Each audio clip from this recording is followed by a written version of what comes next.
दोस्तों नमस्कार। तो हम लोग दूसरा पार्ट में हैं अभी और ऑपरेशन सिंदूर को ही पढ़ रहे हैं।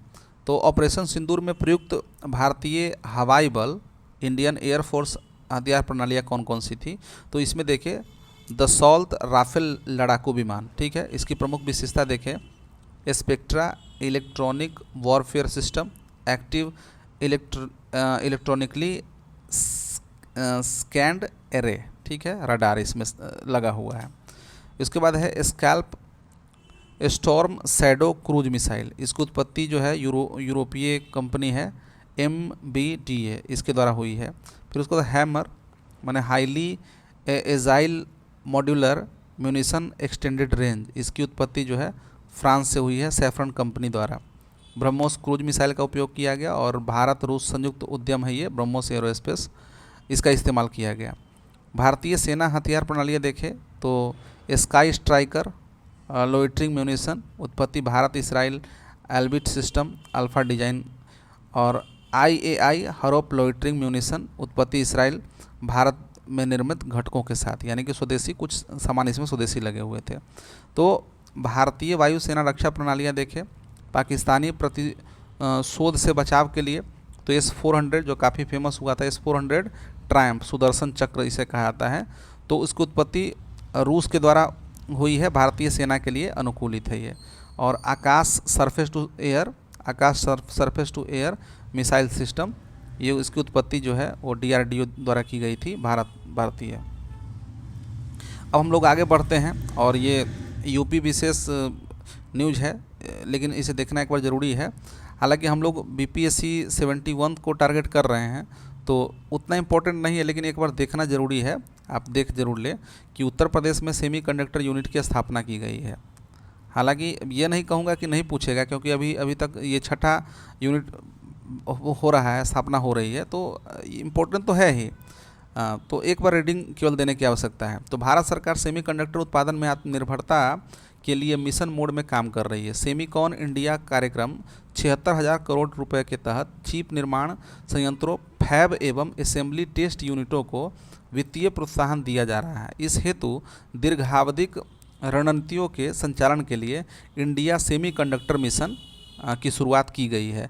यह मिशन सेमीकॉन इंडिया कार्यक्रम के लिए नोडल एजेंसी के रूप में कार्य कर रहा है। तो स्मरणीय तथ्य में हम देखें 14 मई 2025 को प्रधानमंत्री की अध्यक्षता वाले केंद्रीय मंत्रिमंडल ने भारत सेमीकंडक्टर मिशन के तहत देश की छठी सेमीकंडक्टर यूनिट अर्धचालक यूनिट उत्तर प्रदेश में स्थापित करने की मंजूरी प्रदान की है, ठीक है।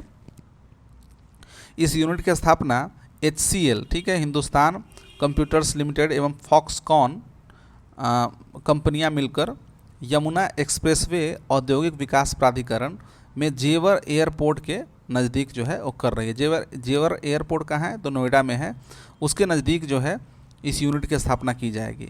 HCL एवं फॉक्सकॉन दोनों क्रमशः भारत एवं ताइवान की इलेक्ट्रॉनिक्स और टेक्नोलॉजी के क्षेत्र में कार्य करने वाली कंपनियां हैं, ठीक है।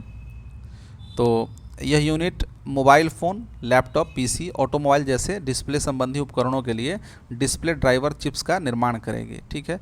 इस यूनिट को 20,000 वेफर्स प्रतिमाह उत्पादन के उद्देश्य से स्थापित किया गया है।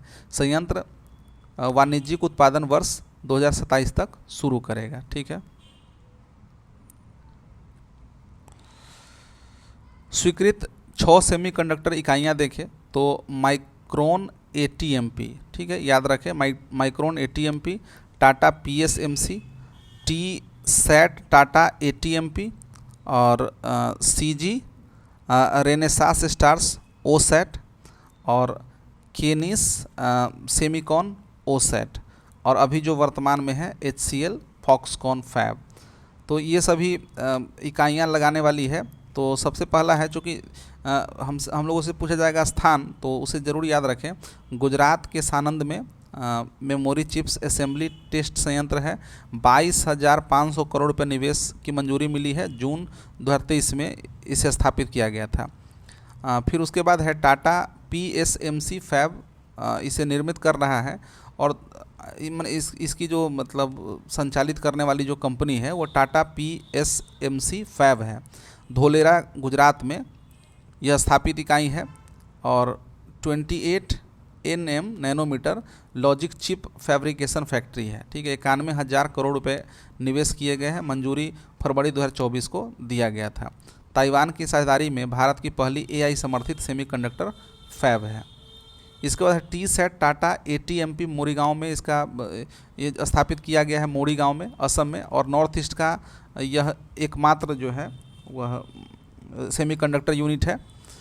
और इसे देखिए, उन्नत semiconductor packaging unit, flip chip एवं ISIP तकनीक, 27,000 करोड़ रुपए निवेश की मंजूरी है और फरवरी 2024 में इसे मंजूरी मिली थी। पूर्वोत्तर भारत का पहला चिप प्लांट है ये, सेक्टर ऑटो और EV आदि के लिए यह बनाएगा। ये सेमीकंडक्टर यूनिट है। इसके बाद है CG रेनेसास स्टार्स OSAT, ये गुजरात के सानंद में है और त्रिपक्षीय संयुक्त संयंत्र है। 7600 करोड़ रुपए मंजूरी फरवरी 2024 में। इसके बाद है काइनेस सेमीकॉन OSAT, ये गुजरात के सानंद में है। देखिए 3 तो सानंद में ही है, एक सानंद में, फिर उसके बाद है सानंद में और सानंद में, 3 सानंद में, एक है आपका धोलेरा में। ठीक है, तो 4 जो यूनिट है, 4 इकाइयाँ जो है वो केवल गुजरात में है। उसके बाद एक मोरीगांव असम में है और अब जो स्थापित हो रहा है यूनिट ये उत्तर प्रदेश में, हाँ, 6ठा यूनिट जो है स्थापित हो रहा है और 3700 करोड़ रुपए की मंजूरी दी गई है मई 2025 में। ठीक है, आगे है कि केंद्रीय मंत्री अश्विनी वैष्णव ने 13 मई 2025 को रेनेसास इलेक्ट्रॉनिक्स इंडिया को 2 उन्नत डिजाइन केंद्र नोएडा एवं बेंगलुरु राष्ट्र को समर्पित किया। ये केंद्र भारत में पहली बार 3 नैनोमीटर तकनीक पर चिप डिजाइन का कार्य करेंगे। यह देश के लिए एक तकनीकी छलांग है। हम 7 नैनोमीटर व 5 नैनोमीटर डिजाइन कर चुके थे, लेकिन 3 नैनोमीटर पर कार्य करना एक नई सीमा है। ठीक है, तो ऐसा देश में हो रहा है और ये तकनीकी उपलब्धि है भारत के लिए। अब हम लोग आगे देखते हैं, जन सुरक्षा योजना के 10 वर्ष पूरे हुए। ठीक है, तो भारत में सामाजिक सुरक्षा को मजबूती देने के लक्ष्य से 9 मई 2015 को केंद्र सरकार ने 3 महत्वाकांक्षी जन सुरक्षा योजनाओं का शुभारंभ किया। इसमें है प्रधानमंत्री जीवन ज्योति बीमा योजना, प्रधानमंत्री सुरक्षा बीमा योजना, अटल पेंशन योजना। ठीक है, इन योजनाओं का अभिप्राय था कि समाज के निम्न आय एवं असंगठित वर्ग जो अब तक बीमा पेंशन जैसी सुविधा से वंचित थे, उन्हें मामूली प्रीमियम योगदान पर जीवन बीमा, दुर्घटना बीमा एवं नियमित पेंशन जैसी सुरक्षाएं प्रदान की जाए। तो स्मरणीय तथ्य में हम लोग याद रखेंगे कि 9 मई 2025 को तीनों सामाजिक सुरक्षा जन सुरक्षा योजनाओं के 10 वर्ष पूर्ण होने पर इनकी 10वीं वर्षगांठ जो है मनाई गई है। तो एग्जाम की दृष्टि से काफ़ी महत्वपूर्ण है। एक तो बड़ी योजना है, अगर देखा जाए सामाजिक दृष्टिकोण से काफ़ी बड़ी उपलब्धि सामाजिक सुरक्षा के दृष्टिकोण से, और इसके 10 वर्ष पूर्ण हुए हैं, तो इसलिए काफ़ी महत्वपूर्ण है, इसे जरूर याद रखें। 9 मई 2025 को तीनों सामाजिक सुरक्षा के 10 वर्ष पूरे हुए हैं। अप्रैल 2025 तक PMJJBY, याद रखें शॉर्टकट में है प्रधानमंत्री जीवन ज्योति बीमा योजना। ठीक है, JJB मतलब जीवन ज्योति बीमा योजना, जीवन ज्योति बीमा योजना। ठीक है, PMJJBY, और एक है PMSBY। ठीक है, तो प्रधानमंत्री सुरक्षा बीमा योजना, और एक है अटल पेंशन योजना। इसके अंतर्गत क्रमशः 23.6 करोड़, 51 करोड़ और 7.6 करोड़ से अधिक नामांकन हुए हैं। तो यह भी आपसे क्रम पूछा जा सकता है कि सबसे अधिक किसमें नामांकन हुआ है, तो याद रखिए PMSSBY यानी कि प्रधानमंत्री सुरक्षा बीमा योजना। ठीक है, इसमें अधिक इनरोलमेंट हुआ है, कितना, तो 51 करोड़ के आसपास। ठीक है, और इसके बाद किसका स्थान है, तो PM जीवन ज्योति बीमा योजना, इसमें 23.6 करोड़। ठीक है, और अटल पेंशन योजना में 7.6 करोड़ रुपए, माफ़ कीजिए 6 करोड़ नामांकन हुए हैं। आगे देखते हैं, PMJJBY योजना में 9 लाख से अधिक परिवारों के लिए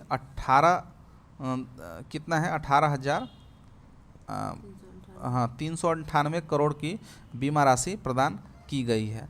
प्रधानमंत्री सुरक्षा बीमा योजना के तहत 51 करोड़ लोगों लोगों ने इसका लाभ उठाया तथा 1.57 लाख परिवारों को 3,121 करोड़ की सहायता राशि प्रदान की गई। ठीक है। APY योजना के तहत 7.6 करोड़ लोगों ने इसमें नामांकन कराया, जिससे उन्हें बुढ़ापे में नियमित पेंशन की सुविधा प्राप्त हो रही है। अप्रैल 2025 तक प्रधानमंत्री जीवन ज्योति बीमा योजना में 10.66 करोड़ महिलाएं नामांकित है, जिसमें से 7.08 करोड़ नामांकन प्रधानमंत्री जनधन योजना खाताधारकों के हैं। ठीक है। अप्रैल 2025 तक प्रधानमंत्री सुरक्षा बीमा योजना के अंतर्गत 23.87 करोड़ महिलाएं हैं, जिसमें से 17.12 करोड़ प्रधानमंत्री जनधन योजना खाताधारक नामांकित है। अटल पेंशन योजना APY में लगभग 47% महिलाएं हैं, जो कि महिलाओं की महत्वपूर्ण भागीदारी को दर्शाता है। अन्य सुरक्षा बीमा योजनाओं को देखें तो प्रधानमंत्री श्रम योगी मानधन योजना, इसे याद रखें, प्रधानमंत्री श्रम योगी मानधन योजना 2019 में श्रम एवं रोजगार मंत्रालय द्वारा इसे स्कीम को चालू किया गया था। व्यापारियों और स्वरोजगार व्यक्तियों के लिए NPS, ठीक, NPS ट्रेडर्स 2019 श्रम और रोजगार मंत्रालय द्वारा। PM किसान 2019 किसान एवं कृषि एवं किसान कल्याण मंत्रालय। प्रधानमंत्री मातृ वंदना योजना PMMVY 2017 महिला एवं बाल विकास मंत्रालय द्वारा। प्रधानमंत्री वय वंदन योजना वित्त मंत्रालय द्वारा। ठीक है। प्रधानमंत्री वय वंदन योजना वित्त मंत्रालय 2017 में। राष्ट्रीय स्वास्थ्य मिशन NHM 2013 स्वास्थ्य एवं परिवार कल्याण मंत्रालय द्वारा। जननी सुरक्षा योजना 2005 में स्वास्थ्य एवं परिवार कल्याण मंत्रालय द्वारा। राष्ट्रीय सामाजिक सहायता कार्यक्रम 1995 ग्रामीण विकास मंत्रालय द्वारा। हम लोग देखें प्रधानमंत्री जीवन ज्योति बीमा योजना के विषय में, तो प्रधानमंत्री जीवन ज्योति बीमा योजना एक बीमा योजना है जो कि किसी भी कारण से मृत्यु हो जाने पर जीवन बीमा कवर प्रदान करते हैं। उल्लेखनीय है कि 18 से 50 वर्ष की आयु के सभी व्यक्ति जो भाग लेने वाले बैंकों डाकघरों के खाताधारक हैं, वे इसमें शामिल हो सकते हैं। ठीक है। प्रधानमंत्री जीवन ज्योति बीमा योजना 18 से 50 वर्ष की आयु समूह के सभी ग्राहकों को 2 लाख रुपए तक का 1 वर्षीय टर्म जीवन कवर प्रदान करता है। यद्यपि इसमें प्रत्येक ग्राहक को प्रति वर्ष 436 रुपये, याद रखें 436 रुपये प्रीमियम देना होता है, जो ग्राहक के बैंक अथवा डाकघर के खाते से स्वतः ही काट लिए जाते हैं। फिर है प्रधानमंत्री सुरक्षा बीमा योजना PMSBY। तो प्रधानमंत्री सुरक्षा बीमा योजना एक दुर्घटना बीमा योजना है। इस योजना के अंतर्गत व्यक्ति की मृत्यु अथवा दोनों आँखों की पूर्ण और अपूरणीय क्षति या पैरों के उपयोग की हानि या एक आँख की दृष्टि की हानि होने पर बीमा राशि 2 लाख रुपये है। यद्यपि एक आँख की दृष्टि की पूर्ण और अपूरणीय हानि या एक हाथ या पैर के उपयोग की हानि होने पर बीमा राशि 1 लाख रुपए है, मतलब आधा हो जाता है। और इस योजना के तहत 18 से 70 वर्ष की आयु के बीच प्रति व्यक्ति सदस्य को प्रति वर्ष 20 रुपये प्रीमियम दे होगा। ठीक है। तो इसे भी आप याद कर सकते हैं। इसमें आयु सीमा जो है काफ़ी है, 18 से 70 है, इसलिए इसमें अधिक लोग जो है इसमें इनरोल्ड हैं सुरक्षा बीमा योजना में। ठीक है। आगे है अटल पेंशन योजना। ठीक है। अटल पेंशन योजना भारत के नागरिक के लिए असंगठित क्षेत्र के श्रमिक पर केंद्रित एक पेंशन योजना है। भारत का कोई भी नागरिक ग्राहक जिसकी उम्र 18 से 40 वर्ष के बीच हो, अटल पेंशन योजना में शामिल हो सकता है। याद रखें 18 से 40 वर्ष। ठीक है। याद रखें ये सब आपसे सीधे तौर पर पूछ लिए जाएंगे। प्रधानमंत्री जीवन ज्योति बीमा योजना, ठीक है, इसमें आयु सीमा कितनी है? 18 से लेकर के 50। ठीक है।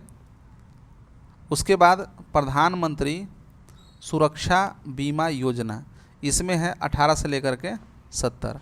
और अटल पेंशन योजना में आपने क्या देखा? अटल पेंशन योजना APY में 18 से लेकर के 40 जो है 40 वर्ष आयु सीमा है। तो ये है सबसे अधिक इनरोलमेंट किसमें है, किसमें सबसे अधिक नामांकन है, तो स्वाभाविक तौर पर इसमें ही होगा। ठीक है।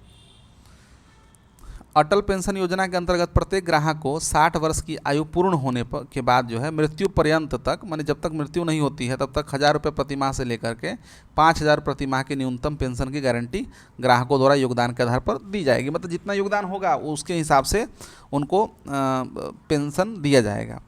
अब आगे हम लोग बढ़ते हैं। विश्व श्रव्य दृश्य और मनोरंजन शिखर सम्मेलन वेब्स 2025। ठीक है। फिल्म, मीडिया, संगीत, गेमिंग और एनिमेशन जैसे रचनात्मक क्षेत्रों से आय अर्जित करने वाली अर्थव्यवस्था को क्रिएटिव अथवा ऑरेंज इकोनॉमी कहा जाता है। इसे याद रखें, ऑरेंज इकोनॉमी किसे कहा जाता है। ठीक है। तो जब क्या हो, ऐसी अर्थव्यवस्था जो फिल्म, मीडिया, संगीत, गेमिंग, एनिमेशन और क्रिएटिव क्षेत्रों से आमदनी अर्जित करती हो। इस मामले में, हाँ, इस मामले में आपको पता चलेगा कि साउथ कोरिया जो है वह ऑरेंज इकोनॉमी के मामले में वो अग्रणी है। इसी आर्थिक क्षेत्र को गति प्रदान करने के लिए विश्व श्रव्य दृश्य और मनोरंजन शिखर सम्मेलन 2025 वेब्स मुंबई में आयोजित किया गया। ठीक है। याद रखेंगे, चूँकि गीत, संगीत, फिल्म, मीडिया ये सब तो मनोरंजन का केंद्र जो है वो मुंबई ही है, इसलिए याद करने में आपको सहूलियत होगी कि वेब्स 2025 का जो है वो शिखर सम्मेलन कहाँ आयोजित किया गया है, तो मुंबई में।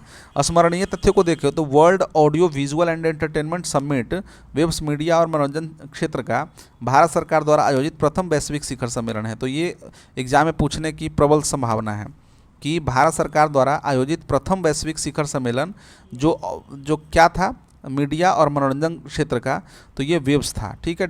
वेब्स का पूरा नाम है world audio visual and entertainment summit.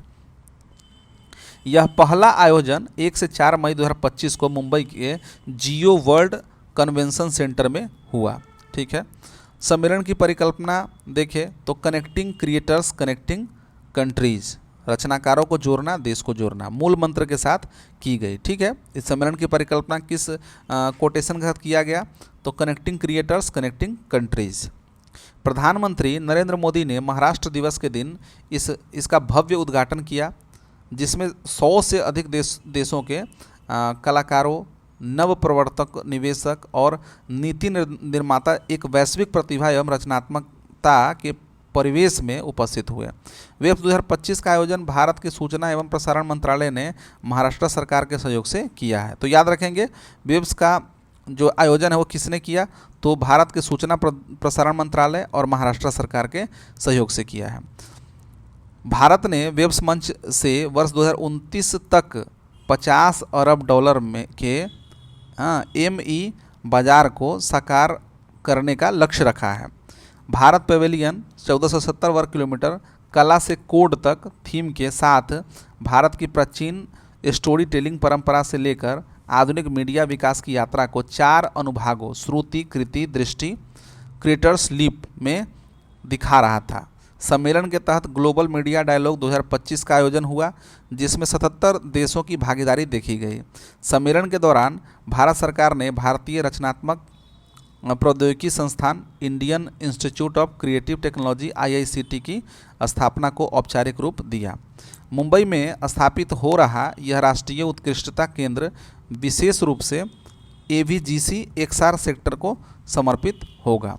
Webs 2025 की एक विशिष्ट उपलब्धि create in India challenge season 1 का भव्य समापन रहा।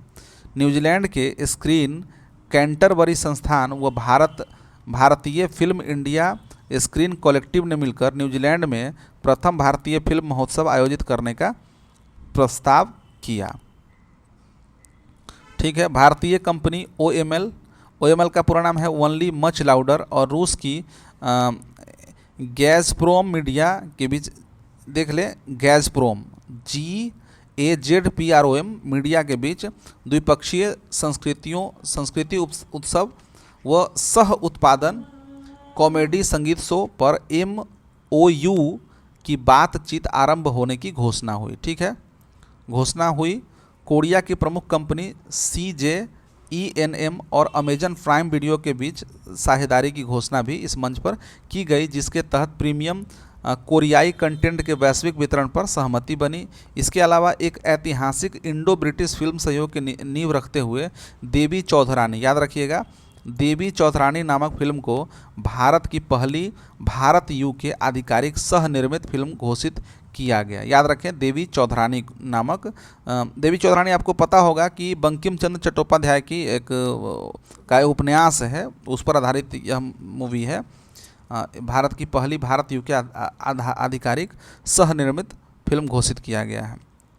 अब हम लोग आगे बढ़ते हैं और नई शिक्षा नीति और त्रिभाषा सूत्र विवाद जो अभी चल रहा है उस पर हम लोग बात कर लेते हैं। तो फरवरी मार्च 2025 में समग्र शिक्षा अभियान SSA और PM श्री योजनाओं के तहत तमिलनाडु को मिलने वाली लगभग 2152 करोड़ की राशि नई शिक्षा नीति 2020 को न स्वीकारने के कारण रोक दिए जाने ने इस नीति के त्रिभाषा सूत्र को फिर से राष्ट्रीय बहस के केंद्र में ला दिया है। तमिलनाडु का जोर शिक्षा के माध्यम से तमिल और अंग्रेजी पर है, ठीक है, जबकि नई शिक्षा नीति 2020 अपने त्रिभाषा फॉर्मूले में यह कहती है कि मातृभाषा और अंग्रेजी के अलावा तीसरी भाषा कोई भी भारतीय भाषा हो सकती है, जरूरी नहीं वह हिंदी ही हो।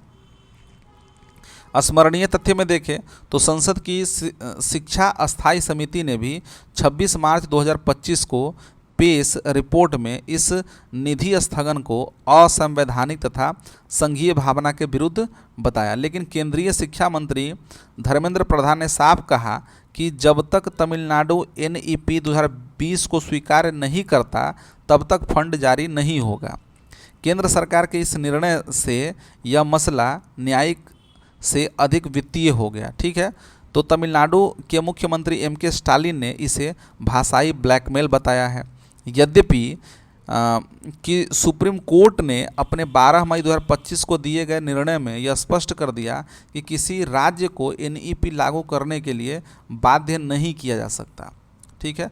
तो नई शिक्षा नीति का परिचय हम लोग देख लेते हैं। तो 29 जुलाई 2020 को भारत के केंद्रीय मंत्रिमंडल द्वारा अनुमोदित नई शिक्षा नीति स्वतंत्र भारत के इतिहास में शिक्षा क्षेत्र का तीसरा बड़ा सुधार है, ठीक है। के कस्तूरी रंगन की अध्यक्षता वाली समिति द्वारा तैयार की गई इस नीति का लक्ष्य वर्ष 2040 तक भारत को वैश्विक ज्ञान महाशक्ति बनाना है। नई शिक्षा नीति में मातृभाषा स्थानीय भाषा को प्राथमिकता देते हुए त्रिभाषा फॉर्मूले पर बल दिया गया है। इसके अनुसार पहली भाषा जो मातृभाषा या स्थानीय या क्षेत्रीय भाषा है, दूसरी भाषा अंग्रेजी या कोई अन्य भारतीय भाषा, और तीसरी भाषा कोई अन्य भारतीय भाषा गैर हिंदी भाषी राज्यों के लिए हिंदी एक विकल्प है, ठीक है। तो भारतीय संविधान में भाषा से जुड़े प्रावधान, अनुच्छेद 120 संसद में प्रयोग की जाने वाली भाषा, ठीक है। अनुच्छेद 210 विधानसभा में प्रयोग की जाने वाली भाषा। देखिए 120 210 इसे याद रख सकते हैं। तो दोनों क्या है, एक है संसद में प्रयोग की जाने वाली भाषा और दूसरा है विधानमंडल में प्रयोग की जाने वाली भाषा। अनुच्छेद 343 में है कि संघ की भाषा हिंदी और लिपि क्या होगी, देवनागरी होगी। अनुच्छेद 344 में राजभाषा के संबंध में आयोग। 345 राज्य की राजभाषा या राजभाषाएं। अनुच्छेद 346 एक राज्य और दूसरे राज्य के बीच किसी राज्य या संघ के बीच पत्रादि की राजभाषा। अनुच्छेद 347 किसी राज्य की जनसंख्या के किसी भाग द्वारा बोली जाने वाली भाषा के संबंध में विशेष उपबंध। अनुच्छेद 348 उच्चतम न्यायालय और उच्च न्यायालयों में और अधिनियमों विधेयकों आदि के लिए प्रयोग की जाने वाली भाषा। अनुच्छेद 349 भाषा से संबंधित कुछ विधियाँ अधिनियमित करने के लिए विशेष प्रक्रिया। अनुच्छेद 350 शिकायतों के निवारण हेतु प्रयोग की जाने वाली भाषा। अनुच्छेद 350 क प्राथमिक स्तर पर मातृभाषा में शिक्षा की सुविधा। अनुच्छेद 350 ख भाषाई अल्पसंख्यक वर्गों के लिए विशेष अधिकारी। अनुच्छेद 351 हिंदी भाषा के विकास और प्रसार के लिए संघ के कर्तव्यों का वर्णन। अब हम लोग आगे बढ़ते हैं और देखते हैं विझिंजम अंतर्राष्ट्रीय डीप वाटर बहुउद्देशीय परियोजना, ठीक है। विझिंजम अंतर्राष्ट्रीय डीप वाटर बहुउद्देशीय बंदरगाह राष्ट्र को समर्पित किया गया। तो विझिंजम बंदरगाह तिरुवनंतपुरम केरल में अब अरब सागर तट पर स्थित है, ठीक है। अपनी भौगोलिक स्थिति की बदौलत यह दुनिया के व्यस्ततम शिपिंग मार्गों यानी कि पूर्व पश्चिम अंतर्राष्ट्रीय समुद्री गलियारे के बेहद निकट है, जो इसे व्यापारिक रूप से अत्यंत रणनीतिक बनाता है। प्रधानमंत्री नरेंद्र मोदी ने 2 मई 2025 को विझिंजम अंतर्राष्ट्रीय डीप वाटर बहुउद्देशीय बंदरगाह राष्ट्र को समर्पित किया, ठीक है। स्मरणीय तथ्य देखें तो विझिंजम देश का पहला समर्पित डीप वाटर कंटेनर ट्रांसशिपमेंट बंदरगाह है। यह भारत के कुछ गहरे प्राकृतिक बंदरगाहों में से एक है, जिसकी प्राकृतिक गहराई लगभग 20 मीटर, कुछ स्थानों पर 24 मीटर तक है। प्रारंभिक क्षमता लगभग 10 लाख TEU प्रतिवर्ष है, जिसे आगे चलकर चरणबद्ध विस्तार द्वारा लगभग 72 लाख TEU सालाना तक बढ़ाया जाएगा। दुनिया की दूसरी सबसे बड़ी शिपिंग कंपनी MSC, ठीक है, मेडिटेरेनियन शिपिंग कंपनी ने अपने यूरोप एशिया रूट की जेड व ड्रैगन सेवाओं में विझिंजम को शामिल किया है, जिससे यह सीधे अंतर्राष्ट्रीय परिवहन श्रृंखलाओं से जुड़ गया है। विझिंजम बंदरगाह के प्रथम चरण का विकास 8,867 करोड़ रुपए की लागत से पूरा किया गया है। पूर्ण परियोजना 4 चरणों में होनी है, तो 4 चरण की है, जिसकी कुल अनुमानित लागत जो है वो 20,000 करोड़। याद रखेंगे कि पूर्ण परियोजना की लागत कितनी है, 20,000 करोड़, जिसे चरणबद्ध तरीके से 2028-29 तक खर्चा किया जाएगा। प्रथम चरण के वित्तीय ढांचे में केरल सरकार, अडानी समूह और केंद्र सरकार सभी साझेदार रहे। ठीक है, याद रखें, केरल सरकार चूँकि केरल में स्थापित हो रहा है, उसका केंद्र सरकार और अडानी समूह। लगभग 5,595 करोड़ रुपए राज्य सरकार द्वारा, 2,454 करोड़ रुपए अडानी पोर्ट्स द्वारा तथा लगभग 817 करोड़ रुपया 817.8 करोड़ रुपए केंद्र सरकार द्वारा विएबिलिटी गैप फंडिंग के रूप में प्रदान किए गए। संचालन संबंधी अनुबंध के तहत अडानी पोर्ट्स बंदरगाह का संचालन प्रबंधन वर्ष 2060 तक करेगा। ठीक है, इसके बाद काफ़ी महत्वपूर्ण है कि भगवत गीता एवं नाट्य शास्त्र यूनेस्को के memory of the world register में शामिल हुआ। यूनेस्को ने वर्ष 1992 में मेमोरी ऑफ द वर्ल्ड कार्यक्रम को लॉन्च किया था। इसका उद्देश्य विश्व भर में मूल्यवान पुरालेखों और पुस्तकालय संग्रहों का संरक्षण करना है और उनके व्यापक प्रसार को सुनिश्चित करना है। मेमोरी ऑफ द वर्ल्ड अंतर्राष्ट्रीय रजिस्टर में अप्रैल 2025 में भारत की 2 अमूल्य प्राचीन पांडुलिपियों, एक तो श्रीमद् भगवत गीता और दूसरा भरत मुनि का नाट्य शास्त्र को स्थान मिला।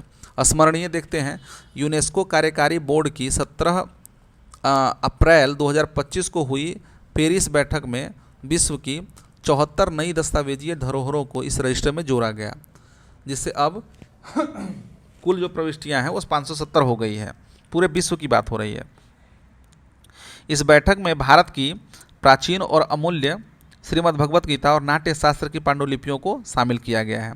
अब यूनेस्को के मेमोरी ऑफ द वर्ल्ड अंतर्राष्ट्रीय रजिस्टर में भारत से जुड़ी प्रविष्टियों की कुल संख्या 11 हो गई है, जबकि यूनेस्को के एशिया प्रशांत माउ कैप क्षेत्रीय रजिस्टर में भारत से जुड़ी प्रविष्टियों की कुल संख्या 3 है। ठीक है, दोनों पांडुलिपियाँ मूलतः संस्कृत भाषा में रचित है, जो प्राचीन भारत की शास्त्रीय भाषा है। ये पांडुलिपियाँ पुणे स्थित भांडारकर ओरिएंटल रिसर्च इंस्टीट्यूट में संरक्षित है। याद रखिएगा, ये पांडुलिपियाँ कहाँ स्थित है, तो Bhandarkar oriental research institute Pune Maharashtra में संरक्षित है, जो दुर्लभ पांडुलिपियों के सबसे बड़े संग्रहों में से एक संस्थान है। श्रीमद् भगवत गीता प्राचीन भारत का एक दार्शनिक और धार्मिक ग्रंथ है, जिसमें 700 श्लोक और 18 अध्याय हैं। श्रीमद् भगवत गीता महाकाव्य महाभारत के 6ठे खंड, याद रखेंगे भीष्म पर्व, ये पूछा जा सकता है कि श्रीमद् भगवत गीता महाभारत के कौन सा खंड है, तो श्रीमद् भगवत गीता महाकाव्य महाभारत के 6ठे खंड भीष्म पर्व के अध्याय 23 से लेकर के 40 तक का हिस्सा है। यह युद्ध क्षेत्र संवाद है, जहां अर्जुन और भगवान कृष्ण के मध्य कुरुक्षेत्र युद्ध से पहले का संवाद होता है। इसे महर्षि वेदव्यास द्वारा संकलित माना जाता है। ठीक है, आगे है नाट्य शास्त्र के बारे में। तो नाट्य शास्त्र भारतीय प्रदर्शन कलाओं जैसे कि नृत्य, नाटक, संगीत पर लिखित प्रथम विस्तृत ग्रंथ है। इसकी रचना ऋषि भरत मुनि द्वारा की गई मानी जाती है। यूनेस्को के अनुसार यह ग्रंथ लगभग 2री शताब्दी ईसा पूर्व में संहिताबद्ध यानी कि कोडिफाई किया गया था। नाट्यशास्त्र को प्राचीन परंपरा में नाट्य वेद या पंचम वेद कहा गया है, यानी कि 4 वेद तो आप जानते हैं और 5वां वेद नाट्यशास्त्र को माना जाता है, जो 36,000 श्लोकों का विशाल ज्ञान कोश था, जिसे गंधर्व वेद भी कहते हैं। भरत मुनि ने उसी ज्ञान को नाट्यशास्त्र के रूप में संकलित किया। ठीक है, अब आइए हम लोग महाकुंभ 2025 प्रयागराज वाला देख लेते हैं। प्रयागराज में आयोजित महाकुंभ मेला 2025 आस्था, संस्कृति और मानवीय एकता का अभूतपूर्व संगम है। 12 वर्ष के अंतराल पर होने वाला यह आयोजन विश्व का सबसे बड़ा शांतिपूर्ण जन समागम माना जाता है। 13 जनवरी 2025 पौष पूर्णिमा से प्रारंभ होकर के 26 फरवरी 2025 महाशिवरात्रि तक चले 45 दिवसीय महाकुंभ में देश विदेश से करोड़ों श्रद्धालुओं ने पवित्र त्रिवेणी संगम में आस्था की डुबकी लगाई।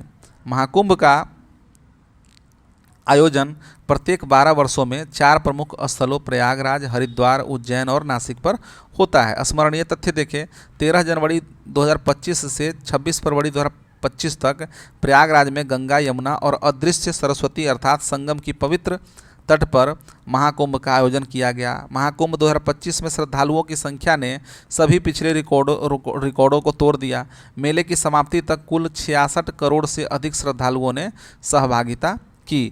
13 जनवरी 2025 पौष पूर्णिमा के दिन महाकुंभ मेले का उद्घाटन किया गया। पौष पूर्णिमा कल्पवास के प्रारंभ का प्रतीक है। 14 जनवरी 2025 को मकर संक्रांति के दिन पहला शाही स्नान था। यह दिन महाकुंभ मेले में दान की शुरुआत का प्रतीक है। 29 जनवरी 2025 को मौनी अमावस्या का दूसरा शाही स्नान, 3 फरवरी 2025 को बसंत पंचमी के दिन तीसरा शाही स्नान, 12 फरवरी 2025 को माघी पूर्णिमा तथा 26 फरवरी 2025 को महाशिवरात्रि के स्नान पर्व के साथ ही महाकुंभ का समापन हो गया। 16 से 18 फरवरी 2025 के मध्य प्रयागराज में अंतर्राष्ट्रीय पक्षी महोत्सव का आयोजन किया गया। याद रखेंगे, 16 से 18 फरवरी 2025 के मध्य किया गया अंतर्राष्ट्रीय पक्षी महोत्सव। महाकुंभ 2025 के दौरान कुछ प्रमुख विश्व रिकॉर्ड बनाए गए। प्रथम गिनीज वर्ल्ड रिकॉर्ड गंगा की सफाई को मिला, जिसमें 329 कर्मचारियों द्वारा एक साथ एक ही समय पर गंगा की सफाई अभियान का कार्य किया। दूसरा रिकॉर्ड महाकुंभ 2025 प्रयागराज मेला क्षेत्र के अलग अलग जोनों में से एक साथ 19,278 सफाई कर्मियों ने मिलकर सफाई की और एक नया वर्ल्ड रिकॉर्ड स्थापित किया। तीसरा रिकॉर्ड महाकुंभ 2025 में लगभग 10,102 लोगों द्वारा बनाई गई विश्व की सबसे बड़ी हाथों की छाप पेंटिंग को भी गिनीज वर्ल्ड रिकॉर्ड में दर्ज किया गया। यद्यपि 80 फीट लंबी और 5 फीट चौड़ी यह कलाकृति एकता, सामाजिक सद्भाव और सामूहिक भावना का प्रतीक है। महाकुंभ 2025 के दौरान 24 घंटे में कुल 27,396 लोगों का सेंसोडाइन इंडिया द्वारा दांतों का ऑनलाइन परीक्षण का विश्व रिकॉर्ड बनाया गया। कोका कोला इंडिया और SLMG बेवरेजेस द्वारा ठंडे पेय पदार्थों के सबसे बड़े अस्थायी प्रदर्शन किए गए, इसका भी विश्व रिकॉर्ड बना। तो कई प्रकार के रिकॉर्ड बने हैं इसमें। महाकुंभ 2025 में सर्वाधिक भीड़ का रिकॉर्ड नहीं बन सका, क्योंकि इस प्रकार के वर्ल्ड रिकॉर्ड तभी दर्ज होते हैं जब वहाँ की सरकार पहले से ही अंतर्राष्ट्रीय एजेंसी को अवगत कराती है। यहाँ सर्वाधिक भीड़ का रिकॉर्ड बनेगा या बन सकता है, ठीक है। तो ऐसा तो हुआ नहीं। मुख्यमंत्री योगी आदित्यनाथ द्वारा महाकुंभ नगर में आयोजित बौद्ध महाकुंभ यात्रा का शुभारंभ भी किया गया, ठीक है। तो मुख्यमंत्री द्वारा महाकुंभ के दौरान प्रयागराज में कुंभ की आस्था और जलवायु परिवर्तन सम्मेलन का शुभारंभ किया। प्रयागराज महाकुंभ की सुरक्षा के दृष्टिगत रखते हुए 50,000 से अधिक पुलिसकर्मी, अर्धसैनिक बलों सहित 14,000 होमगार्ड और 2750 AI आधारित CCTV कैमरे लगाए गए थे, ठीक है। फिर है कि प्रयागराज के बाद अगला कुंभ जो है नासिक 2027 में होगा। याद रखेंगे, अगला कुंभ कब होगा? नासिक 2027 में, गोदावरी नदी के तट पर। वर्ष 2028 में उज्जैन में पूर्ण कुंभ तथा 33 में हरिद्वार में पूर्ण कुंभ लगेगा। ध्यातव्य है कि प्रयागराज में पिछला महाकुंभ 2013 में समाजवादी पार्टी कार्यकाल में संपन्न हुआ था। ध्यातव्य है कि कुंभ को वर्ष 2017 में यूनेस्को द्वारा intangible cultural heritage of humanities के रूप में मान्यता दी गई थी। उल्लेखनीय है कि प्रत्येक कुंभ मेले का समय सूर्य, चंद्रमा और बृहस्पति की ज्योतिषीय स्थितियों से निर्धारित होता है। याद रखें, सूर्य, चंद्रमा और बृहस्पति की ज्योतिषीय स्थितियों से निर्धारित होती है, जिसे आध्यात्मिक शुद्धि और आत्मज्ञान हेतु शुभ अवधि का संकेत माना जाता है। ऐसी मान्यता है कि बृहस्पति के मेष राशि चक्र में प्रविष्ट होने तथा सूर्य और चंद्र के मकर राशि में आने पर गंगा, यमुना और अदृश्य सरस्वती स्थल प्रयागराज के पवित्र तट पर कुंभ का आयोजन होता है। केंद्र सरकार द्वारा मेले में कला ग्राम नामक सांस्कृतिक ग्राम स्थापित किया गया, जहां शिल्प एवं लोक कला प्रदर्शनी, क्षेत्रीय व्यंजन स्टॉल और हस्तशिल्प बाजार के जरिए देश की कला संस्कृति को दर्शाया गया। इसी प्रकार एक विशाल उत्तर प्रदेश पर्यटन मंडप में राज्य के धार्मिक पर्यटन सर्किट, रामायण, कृष्ण और बौद्ध आदि की झांकियां लगाई। लेकिन इसमें मैं एक जोड़ना चाहूँगा कि एक अस्थायी जिले का भी निर्माण किया गया था महाकुंभ नाम से, ठीक है, 4 महीने के लिए। अब आगे बढ़ते हैं। है आगे कि आंध्र प्रदेश में अनुसूचित जातियों के उपवर्गीकरण को मंजूरी दी गई है। तो देखिए कि भारतीय संविधान का अनुच्छेद 341 और 42 राष्ट्रपति को अनुसूचित जाति एवं अनुसूचित जनजाति सूचियों को अधिसूचित करने तथा संसद को ये सूचियां बनाने की शक्तियां प्रदान करता है। विदित हो कि भारतीय संविधान के अनुच्छेद 15(4) और 16(4) राज्य एवं केंद्र सरकार को अनुसूचित जाति एवं जनजाति के सदस्यों के लिए सरकारी सेवाओं में सीटें आरक्षित करने के सक्षम बनाती है। उल्लेखनीय है कि 77वें संविधान संशोधन अधिनियम 1995 द्वारा संविधान में संशोधन किया गया एवं सरकार को पदोन्नति में आरक्षण प्रदान करने में सक्षम बनाने के लिए अनुच्छेद 16 में एक नया खंड 4A को जोड़ा गया। तो स्मरणीय तथ्य हम लोग देख लेते हैं। मार्च 2025 में आंध्र प्रदेश के मुख्यमंत्री एन चंद्रबाबू नायडू की अध्यक्षता में मंत्रिमंडल ने राज्य में अनुसूचित जातियों के उपवर्गीकरण से संबंधित सिफारिश को स्वीकृति प्रदान की थी। इसी आयोग की सिफारिश को आंध्र प्रदेश विधानसभा में मार्च 2024 में संस्तुतियां प्रदान की गई थी। उल्लेखनीय है कि आंध्र प्रदेश सरकार ने उपवर्गीकरण पर सेवानिवृत्त IAS अधिकारी राजीव रंजन मिश्रा की अध्यक्षता वाले एक सदस्यीय आयोग का गठन किया था। इसके पश्चात अप्रैल 2025 में आंध्र प्रदेश कैबिनेट ने उपवर्गीकरण से संबंधित अध्यादेश को स्वीकृति प्रदान की है। क्या होता है उपवर्गीकरण, इसे हम लोग देखते हैं। तो सामान्य अर्थ में उपवर्गीकरण किसी श्रेणी को छोटी या अधिक विशिष्ट उप श्रेणियों में विभाजित करने की प्रक्रिया है, ठीक है। अनुसूचित जाति में उपवर्गीकरण में अनुसूचित जाति समूह को छोटी छोटी उपजातियों में विभाजित किया जाएगा। इसके माध्यम से शिक्षा एवं रोजगार में आरक्षण का उचित वितरण किया जाएगा, ठीक है। आगे बढ़ते हैं और अब हम लोग देखते हैं कि पट्टेदा अंचू साड़ी को GI टैग मिला, ठीक है। तो भौगोलिक संकेतक GI किसी वस्तु का वह संकेत है, ठीक है, जो उसे एक खास भौगोलिक क्षेत्र से जोड़ता है जहां उस वस्तु की विशिष्ट गुणवत्ता, ख्याति या अन्य विशेषताएं मुख्यतः उसके मूल स्थान के कारण होती है। अंतर्राष्ट्रीय स्तर पर GI को बौद्धिक संपदा के एक रूप में मान्यता प्राप्त है।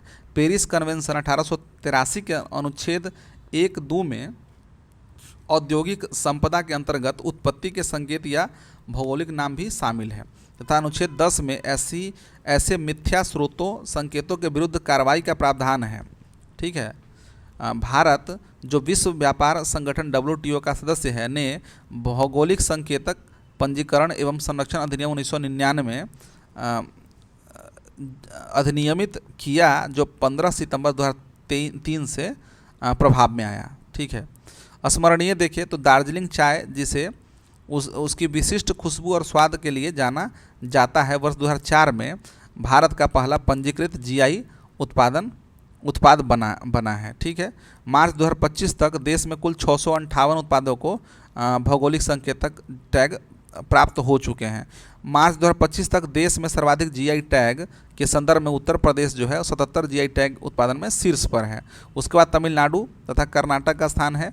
28 मार्च 2025 को controller general of patents, design और ट्रेडमार्क्स द्वारा पट्टेदा अंचू साड़ी, ये केवल याद रखने की बात है, पट्टेदा अंचू साड़ी को भौगोलिक संकेतक GI टैग प्रदान किया गया। यह पारंपरिक सूती साड़ी कर्नाटक के गजेंद्रगढ़, याद रखेंगे, कर्नाटक के गजेंद्रगढ़ यानी गडग जिला की है। पट्टेदा अंचू साड़ी की पहचान चौड़े बॉर्डर और चेक डिजाइन से होती है।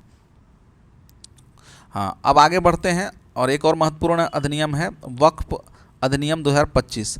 तो वक्फ का अर्थ क्या होता है? किसी व्यक्ति द्वारा अपनी चल या अचल संपत्ति को उन कार्यों के लिए स्थायी रूप से समर्पित करना जो मुस्लिम कानून के अनुसार धार्मिक, परोपकारी या पुण्य है, ठीक है। यह संपत्ति न तो बेची जा सकती है, न ही उपहार में दी जा सकती है और न ही विरासत में बांटी जा सकती है। एक वक्फ घोषित हो जाने पर संपत्ति हमेशा के लिए परोपकारी उद्देश्यों के लिए सुरक्षित रहती है। वक्फ जिसका बहुवचन औकाफ, ठीक है, वक्फ एक वचन होता है, इसका बहुवचन क्या होता है? औकाफ। अरबी भाषा का शब्द है जिसकी उत्पत्ति क्विफ से हुई है। वक्फ का विचार इस्लामिक कानूनों एवं परंपराओं का अभिन्न अंग रहा है। वक्फ की परंपरा का मुख्य आधार हदीसों में पाया जाता है, विशेषकर सहीह अल बुखारी 2737 हदीस जो वक्फ संस्था की नींव मानी जाती है। सहीह अल बुखारी 2737 हदीस, ठीक है। स्मरणीय क्या है कि इस्लाम के आगमन और मुस्लिम शासन की स्थापना के साथ वक्फ की अवधारणा भारत में आई। वक्फ के इतिहास को 3 कालखंडों में बांटा जा सकता है। पहला इस्लामिक काल, ठीक है, जिसमें कि मुस्लिम शासकों के शासन के दौरान वक्फ संपत्तियां केंद्रीय नियंत्रण में थी, जहां शासक जो है सर्वोच्च प्राधिकारी थे। ब्रिटिश उपनिवेश काल, ब्रिटिश शासन के दौरान वक्फ प्रशासन में विकेंद्रीकरण की दिशा में बदलाव, ठीक है। उसके बाद है स्वतंत्रता के पश्चात का काल। स्वतंत्रता के पश्चात 1954 में पहला वक्फ अधिनियम पारित हुआ, जिसके बाद वर्ष 1959, 1964 और 1969 में संशोधन किए गए, ठीक है। और फिर 1984 में एक सीमित वक्फ संशोधन अधिनियम पारित किया गया। वर्ष 1995 में एक व्यापक वक्फ अधिनियम पारित हुआ। वर्ष 2013 में इस अधिनियम में एक संशोधन पारित किया गया। सबसे नवीनतम वक्फ विधेयक 2024, ठीक है, 2024 का क्रमांक 109 दोनों सदनों में पारित होकर राष्ट्रपति की अनुशंसा प्राप्त कर वक्फ अधिनियम 2025 बन गया है, ठीक है। तो ये क्या है? वक्फ अधिनियम 2025 3 अप्रैल 2025 को लगभग 12 घंटे की बहस के बाद लोकसभा में पारित हुआ, ठीक है, जिसमें 288 सदस्यों ने समर्थन किया, 232 ने इसका विरोध किया। 4 अप्रैल को राज्यसभा में लगभग 12 घंटे की चर्चा के पश्चात विधेयक को 128 मतों के समर्थन और 95 मतों के विरोध के साथ स्वीकृति मिली। 5 अप्रैल 2025 को राष्ट्रपति द्रौपदी मुर्मू ने इस विधेयक को अपनी स्वीकृति प्रदान की और यह अधिनियम बन गया। 8 अप्रैल को केंद्रीय अल्पसंख्यक कार्य मंत्रालय द्वारा अधिसूचना जारी कर इस अधिनियम को प्रभावित कर दिया गया। याद रखें 8 अप्रैल 2025 को। तो मुख्य संशोधन क्या थे? ठीक है,